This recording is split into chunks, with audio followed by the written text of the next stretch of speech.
എന്റെ മകൻ ചതിച്ചു എന്നും പറഞ്ഞിട്ട് ഇന്നലെ മേജർ രവിയുടെ ഒരു പോസ്റ്റ് കണ്ടപ്പോഴാണ് എനിക്ക് വലിയ വിഷമം തോന്നി. പറ്റിപ്പോയടാ, വേണ്ട വേണ്ട, നീ പലതവണ പറഞ്ഞതാ, കേട്ടില്ല.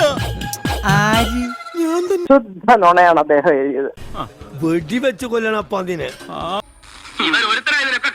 റിവ്യൂ ഉണ്ടായിരുന്നില്ല, ആർക്കും കാണാൻ പറ്റിയില്ല. പക്ഷേ ഷൂട്ടിംഗ് നടക്കുമ്പോൾ എല്ലാം കണ്ട വ്യക്തിയാണ് മോഹൻലാലും ആന്റണി പെരുമ്പാവൂർ.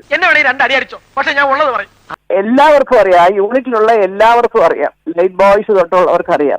ഇൻഫർമേഷൻ കിട്ടിയിട്ടാണ് ഞാൻ വന്നിരിക്കുന്നത്. രവിയുടെ വല്ല കാര്യത്തിനാണ് അതോ അദ്ദേഹം മോഹൻലാലിന്റെ ആത്മാർത്ഥ സുഹൃത്തായതുകൊണ്ട് ഒരു രക്ഷകനായി മാറാൻ ചമഞ്ഞതാണോ എന്ന് എനിക്കറിയില്ല.